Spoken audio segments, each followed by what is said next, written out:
بسم الله الرحمن الرحیم. السلام علیکم و رحمت الله و برکاته. عزیزان، امروز همراه شما کوتاهک درباره تا کجا روا بودن دروغ گفتن بین زن و شوهر صحبت میکنم. برای آنکه کم نیستند خواهران عزیزی که درباره دروغ گفتن، علل خصوص در مسئله دوزنگی که زن داشت و زن ندارم میگوید، یا در مسئله های مالی که مثلا به کسی چیزی هدیه کرد و نکردم میگوید، یا قرضدار نیست و قرضدارم میگوید. و شاید این گونه سوال ها در ذهن مردهای هم باشد که زنهایی که در بعض مسئله های پولی، مثلا در خرج کردن پول و مال یا در هدیه کردن به خویش و تبار دروغ میگویند. تا کجا این دروغ بین زن و شوهر جایز است؟ البته همه میدونیم که پایه تمام رابطه ها این باوری می باشد. اگر خواستیم که یک رابطه قوی داشته باشیم، چی بین زن و شوهر، چی بین دوستان، چی حتی رابطه های فرزند و پدر و مادری، باید با همدیگر راست قول باشیم تا که به همدیگر باور کنیم و این رابطه قوی باشد. هر جایی که دروغ قدم خود را زد، هر جایی که آنجا دروغ است، آن رابطه دیگر ویران است و اگر شکلن باشد هم جوهرن یا در اساس وجود ندارد. یعنی پایه که از بین رفت، باوری که از بین رفت با یک دروغ، دیگر آن رابطه سالم نمیماند. و اینجا نفرانی که میگویند دروغ بین زن و شوهر بوکه ندارد، شاید از حدیث دلیل میگیرند. برای اینکه این گونه قول هم هست، اولا نگاه کنیم که پیامبر صلی الله علیه و سلم در حدیث چی میگن. حدیث در سنن ترمذی هست، لفظش در صحیح مسلم هم هست که پیامبر صلی الله علیه و سلم میگن لا یحل الکذب الا فی ثلاث. دروغ جایز نیست مگر در سه حالت. یکم یحدث الرجل امرأته لیرضیها. مرد به زنش گپ دروغ میزند تا که او را راضی کند. دویمش الکذب فی الحرب، دروغ در وقت جنگ. سیومش والکذب فی الاصطلاح بین الناس، دروغ برای دو نفر را آشتی کردن. دروغ در وقت جنگ اگر از اینجا شروع کنیم، مثلا به دشمن شما اگر تعدادتان کم باشد هم زیاده میگوید تا که بترسد، یا مثلا بعضی اسلحه خود را پنهان میکنید، یا برعکس تعداد کمی خود را، زیادی خود را کم نشان میدهید. یک حیله، یعنی برای دشمن را شکست دادن. این گونه بعضی حیله و یا گفتیم فریب جایز است. دروغ بین اصلاح کردن دو قهری، مثلا دو نفر قهری هستند، به خاطر اونکه قهرگی آنها طول نکشد، شما بین آنها همچون انسانی صلح کننده، آشتی کننده داخل می شوید و اگرچه بعضی دروغ باشد هم او از کردش پشیمان است، او نمیخواست این طور باشد، مقصدش این گونه نیست. گویان یعنی میانه روی میکنید، مقصدتان آشتی کردن دو نفر است، اگرچه بعضی گپ های دروغ گوید هم. این را میگویند یعنی اونه که بین دو قهری شده یا بین دو نفری که معاملهشان ویران است، برای آشتی کردن بعضی گپ های دروغ میزند، او کذاب نیست و او اصلاح کننده است. اما دروغی که بین زن و شوهر پیامبر صلی الله علیه و سلم اجازت دادن و گفتن یحدث الرجل امرأته لیرضیها، یعنی مرد به زنش گپ دروغ میزند تا که زنش از او راضی باشد. در شرح حدیث چی در شرح صحیح مسلم امام نووی نگاه کنیم یا دیگر کتاب ها، عزیزان میبینید که معنایی که پیامبر دروغ رو اجازه دادن این نیست که تو همیشه به او دروغ گویی. معنایش این است که برای بعضن، یعنی این گونه هست که زنت رو دوست نمیداری، در قلبت محبت او نیست، اما میگوی خیلی تو رو دوست میدارم. یا همسر تو اصلا زشت است، چهره زیبا ندارد، میگویی تو خیلی زیبا هستی، یا مثل تو در دنیا زیبا نیست. یا برعکس هم زن هم مثلا شوهرش رو دوست ندارد، هم میگه تو رو خیلی دوست میدارم. یا اینکه مثلا شوهرش بعضی صفات‌های خیلی بی‌زیب داشته باشد، هم میگه این صفات‌ها رو تو نداری، تا که رابطه ها قوی شود. چون در این باره آثار حضرت عمر هست که باره مرد به زنش میگوید که تو مرا دوست میداری یا نه؟ زن میگوید آره دوست میدارم. مرد میگوید قسم بخور. زن میگوید وقتی که گفتی قسم بخور، من راستش رو میگم، من تو را دوست نمیدارم. بعد این مرد به نزد حضرت عمر آمده شکایت میکند که زنم مرا دوست نمیداشته است و او به چهره من نگاه کرده این را گفت. حضرت عمر آن زن را به نزد خود جیغ میزنند و میگویند او را آیا این گونه گفتی؟ و میگوید آره، وقتی که او مرا قسم داد من هم راستش را گفتم که من او را دوست نمیدارم. پیامبر ببخشید حضرت عمر ابن خطاب رضی الله عنه میگویند که نه، همه خانه ها با محبت پایدار نیست. در این مسئله های زن و شوهری شما می توانید دروغ گویید و اجمالا سخن کنید، یعنی پوشیده سخن کنید. با که نداشت اگر می گفتی من تو را دوست می دارم، زندگی شما پایدار است بر اساس احسان، به همدیگر خوبی کردن، به همدیگر مهر و شفقت کردن. و در روایت دیگر نه همه خانه ها از جهتی یا گفتیم با محبت پایدار هست. روایت دیگر است که وقتی مرد میگه زنم رو به خاطر فقط آن که دوستش نمیدارم طلاق بدهم، حضرت عمر میگن وای بر تو، مگر همه خانه ها با عشق عاشقی یا با محبت پایدار است؟ نه، خانه هایی هست که زن و شوهر اگرچه اون محبتی درونی را با هم نداشته باشند، هم به خاطر احترام همدیگر، به خاطر فرزندان خود با همدیگر زندگی میکنند. و این یک راهنمایی الله هم هست که الله میگوید اگر در زنتون چیزی را بد دیدید، عسى ان تکرهوا شیئا فیجعل الله فیه خیرا کثیرا، شاید شما چیزی رو در او بد میبینید و به خاطر این میخواید طلاق دهید، اما به خاطر مسلمان بودنش آن زن چیزهای خوبی زیادی دیگر هم دارد. فقط به خاطر اینکه دوستش نمیدارم یا گویا که مثل فیلم ها زندگی ما نیست، فکر طلاق را نکنید. پس عزیزان، چیزی که اسلام اجازه میدهد، دروغی که بین زن و شوهر اجازه میدهد و این یکی از سر یا گفتم یکی از کلید تمام شدن اکثریت نافهمی هاست، این است که بعضی صفت هایی که در شوهرت نیست اون رو میگوی تو داری. مثلا مثل تو شجاع نیست، مثل تو مثلا مرد قوی نیست، مثل تو انسان خوب نیست، هرچی کنم هم مثل تو انسان نیست، اگرچه انسان پست هم باشد، به خاطر اینکه بین شما معامله ها خوب باشد. یا مرد هم عیناً اگرچه زنی زیبا نداشته باشد بگوید تو زیبا هستی، یا دوست ندارد هم تو را دوست میدارم، چی مشکل دارد؟ زندگی اینها خوب می شود. فرزندها احترام پدر و مادر خود را دیده با احترام می شوند. هر جا که یک فرزند نامحترم را دیدید بدانید که پدر و مادر او هم نامحترم بودند. عجیب است که در ما عکس است، یعنی تا می توانیم زن و شوهر در حق همدیگر طعنه زدن را روا می دانیم. حتی زیبا باشد هم بعضی ها به زن خود میگن خیلی زشت هستی، از تو زیباتر در کوچه ها زیاد است. یا برعکس زنهای هم هستند که میدونن که مثلا شوهرشون یکی از انسانهای خوب است، باز هم نه، شوهر دیگر ها از تو بهتر است، میگن که این ویران کردن معامله هست، ویران کردن زندگی زن و شوهری هست. وقتی تو یک مرد را در نزد شوهر خود گفتیم صفتی بالا میکنی، یا گفتیم یک زنی را در نزد زن خود تعریف میکنی که عکس این رو اسلام حلال کرده است، حتی دروغ باشد هم. یادم هست یک نوار کوتاه دیده بودم، یکی از علمای مشهور عربستان سعودی بودن که عایز قرنی بودن خطا نکنم، که وقتی زن خیلی از همین جنگ و جنجال خانه شکایت کرد، میگوین هر چی بد باشد هم شوهرت رو تعریف کن، معاملات خوب می شود. هر چی بد باشد هم راست، باید همدیگر رو اصلاح کنیم، خطاگی های همدیگر رو به هم بگوییم. اما این همچون با طعنه نیو، با یک روش نصیحت یا گفتیم با یک فهماندن، نه اینکه با طعنه زدن. اما اسلام چی میگوید؟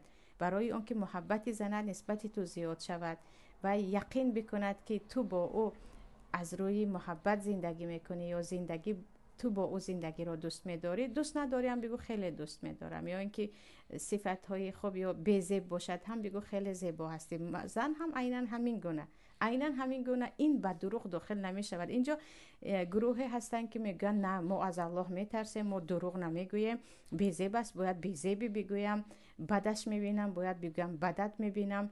یا بعضی صفت های دیگر دارد که برویش میگویم من برای انسان ها گفتن رو دوست میدارم. نه، برای انسان ها با گفتن با شوهر نمی شود یا با زن نمی شود، که پیامبر صلی الله علیه و سلم از من و شما میلیون ها درجه با تقوا بودند و اجازه دادند که در این مسئله ها به هم دیگر می توانید دروغ بگویید. و حتی وقتی به سیره پیامبر صلی الله علیه و سلم نگاه میکنید، با اینکه زنی زیاد داشتن تا 11 نفر، اصلا پیدا نمیکنید که یکی از آنها را پیامبر طعنه زده باشند. با همش با صفتهای بهترین صحبت میکردن، یعنی هر یک تا زن خود را با بهترین صفتهای صحبت میکردن که میبینید که چقدر با این این زنها خود همسران پیامبر هم صلی الله علیه و سلم از زندگی خود راضی بودند. پس عزیزان در اینجا فقط اسلام اجازه میده در مسئله اون طرف رو به خود گرم کردن، گویم یا گفتیم باوریش رو زیاد کردن که از او راضی هستید، از زندگی راضی هستید. بعضی صفت‌های نداشتهش رو هم حتی داری گفتن که مثلا دروغگو باشد تو راستگویی، نه اینجا البته قدش پس باشد هم نه اونقدر پس نیستی، یا بی‌زیب باشد هم اونقدر تو زیبا هستی گفتن.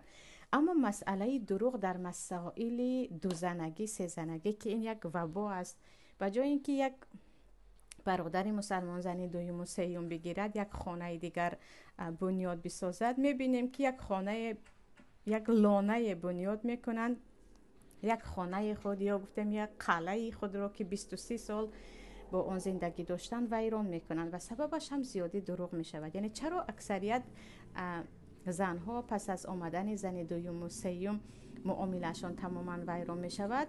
اگر از یک طرف گفته مسئله خودخواهی هست، منم فقط خودم را میخواهم، زن دیگر را نمیخواهم، مسئله دیگر مسئله دروغ مردها هم هست که این را باید به گردن بگیرند که اکثریت مردها دروغشان شروع می شود از یکم روزی که ازدواج کردن. یعنی از ترس است، البته از ترس زن که می رود یا جنگجال می شود یا اینکه مسئولیت دو زنگی رو من در نزد مردم برداشت کرده نمی توانم، دروغ گفتن شروع می شود و الکی عائله یکم تماما حتی با فرزندها بی‌باوری می شود نسبت آن مرد که وقتی نزد آن زن است میگوید من در جای کار هستم، یا حتی فرزند دارم میگوید به الله قسم فرزند ندارم، فلانی زنی من نیست. این چیز رو وقتی میفهمید که حقیقت دارد دیگر اون عائله باوری از بین می رود و حتی الله شاهد است که من خودم میشناسم زنهایی رو که بعد از شنیدن دروغ‌های زیاد شوهر خود دست به خیانت هم زدن. وقتی گفتن او کلا مرا دیگر با شعور من بازی میکند، با احساسات من بازی میکند، هر یک کلمش دروغ است، من هم دیگر نمیتوانم گویان. البته کارشان زشت و خطا و گناه کبیره است، اما این گونه راه‌های هم هست یا این گونه شخص هم هستند. برای همین عزیزان، یعنی دروغ گفتن در مسئله دو زنگی رو کسی در اسلام اجازه نداده است. آره به اجازه زنت زن گرفتن اجازت است، اما هر یک روز دروغ بودن، هر یک کلمه دروغ گفتن که البته میدونیم که پیامبر صلی الله علیه و سلم دروغ رو از آیات المنافق یا از نشانه های انسان منافق گفتند و در اسلام دروغ از گناه های کبیره می باشد. قتل الخراسون، اکثریت مفسرین میگن لعنت شدن دروغگویان است معنای این آیت. و دروغ به شک و شبهه از گناه های کبیره می باشد که نباید به خاطر اینکه من زن دوم گرفتم و زن یکم چیکار میکند یک مرد به این گناه کبیره برود و آن همه زندگی 10 سال و 15 سال و 20 ساله خود را خودش با دستان خودش برهم بزند. باید در اینجا شجاعت داشته باشد و گفته تواند که من این گونه زن گرفتم و من مثل دیگر مردها دروغ نمیگویم، پنهان کاری نمیکنم. همین گونه است که این بهتر است از یک بار داد و فغان کردن، بهتر است از اینکه سالها 10 سال و 20 سال و 30 سال تو دروغ گویی، با دروغ زندگی کنی، با دلیل هم داشته باشی که اسلام اجازه میدهد که بر اسلام تهمت است. وقتی گفتید نه دروغ گفتن در این مسئله جایز است، خیلی گفتم دروغ گفتن در مسئله دیگر، یا اینکه در مسئله های اقتصادی یا داد و گرفت پول مالی، یک مرد حق دارد که به زنش بگوید به درآمد من کاردار نشو، من به تو مهرت را داده هستم، من نفقه هر روزت را میکنم، گرسنه نیستی، پوشیده هستی، شرایطت مهیا هست و با درآمد و برآمد من کاردار نشو، من به کدام خویش و تبارم کمک میکنم. نه، به این حق دارد یک مرد. اما نه این رو گفته نتوانسته، همیشه بر دروغ من قرض دارم گفتن، این رو گفته نتوانسته، یا من قرض ندارم گویان از مردم قرض گرفتن و بعد از چند وقت آشکار شدن که شوهر این گونه یا قرض دار است یا پول دار است و پنهان میکند، شروع میشود به دزدی مال خانه. یعنی زنهایی که از پول شوهر میدزدند یا ویل خرج میکنند و به اجازه شوهر خرج های کلان و اسراف میکنن، اکثریتشون میگن آخر شوهرم هم خیلی گپ های دروغ میزند، پول هایش پنهان است، یا بعضی وقت با دیگرها خیلی خرج میکند و نسبتی من وقتی آمد پولم نیست میگوید من همین گونه جزا میدم. یعنی این نمود دروغ هم با دستان خود ویران کردن قلعه خود یا خانه خود می باشد. زنها هم همین گونه، یعنی زیادی زنهایی که گپی دروغ میزنند به خاطر خرج کردنشان یا یگان چیز دیگر از ترس است. و خواهر عزیز من باید از الله بترسید. بدونید که اگرچه یک بار و دو بار عصبانی شود، حتی به جنگ و جنجال و زنازنی رود، هم وقتی شوهر فهمید که شما راستگو هستید، شما دروغ نمیگویید و از ترس او اصلا او رو فریب نمیکنید، یعنی از ترس شوهر رو فریب دادن، این خیلی یک ضربه سخت است به خود شوهر. برعکسش هم تو رو دلت رو نشکنم گویان، زنی خود رو فریب دادن، این میلیاردها بار شکسته پاره کردن دل زن می باشد. نباید به خاطر اینکه دل او رو نشکنم یا خفه نکنم یا اینکه عصبانی نکنم دروغ گویم، برای اینکه این دروغ ها رابطه های ما رو ویران میکند. وقتی در خانه باوری وجود ندارد، دزدی شروع می شود، فریب شروع می شود و پناه به الله حتی خیانت شروع می شود، خیانت های پنهانی. برای همین یعنی هرچی باشیم هم انسان هستیم، چی کار کنیم هم نکنیم هم بدونید که با یک داد و فغان و گریه و بعضا چه خیلی گفتم زنازنی، باز هم بعضی مشکلی ها وقتی راستش رو گفتید حل می شود. بعضی مشکلی ها رو می توانیم بگویم بعداً میگویم، بعداً به شما نقل میکنم، الان وقتش نه. اما نه، تماما مسئله سفید از سیاه گفتن یا چیزی بوده رو نیست گفتن یا نبوده رو هست گویان. زن و شوهر وقتی به دروغ راه میدهند میبینید که دیگر اون هم هر چی گوید هم میگه این یک دروغگو است، شاید حاضر دروغ گفته ایستاده باشد، چون که یک بار دو بار دروغ گفت.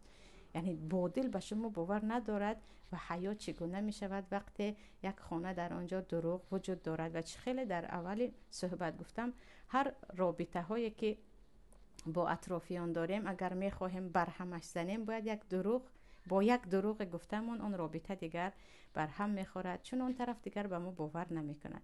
و شوهری که به زن باور ندارد، آن خانه یا گفتیم آن عائله مستحکم نیست. زنی که به شوهر باور ندارد به خطاگی‌های زیاد و حتی به ضررهای جدی به خود عائله میزند و فرزندان هم در مادر دروغ را دیده یا در پدر دروغ را دیده به این گناه کبیره عادت میکنند.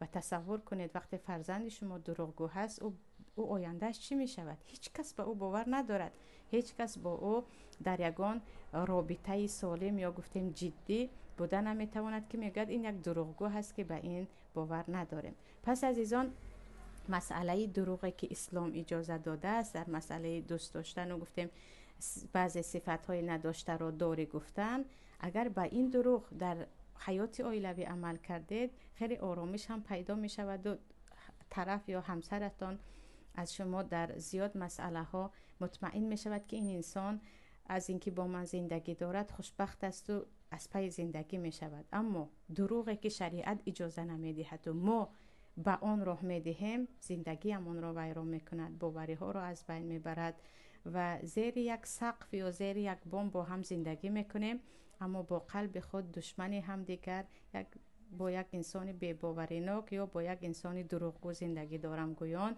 با ملامت و پشیمانی زندگی میکنه. پس بیایید به همان چیزی که اسلام اجازه داده است با آن عمل کنیم و آنی که اسلام حرام کرده است به خاطر ترس از شوهر یا ترس از زن نه، به خاطر ترس از الله از آن گناه دست بکشین. ببینید که وقتی شما در حقیقت در نزد الله راست هستید و از بنده های الله کی نباشد هم جای ترس ندارید، خطا کردید میگوید خطا کردم و انسان خطا میکند، درست کردید درست رو میگوید و مسئولیتش رو میپذیرید، طرف اگر بد بیند هم به شما باور دارد و وقتی باوری وجود دارد دیگر آن رابطه قوی هست.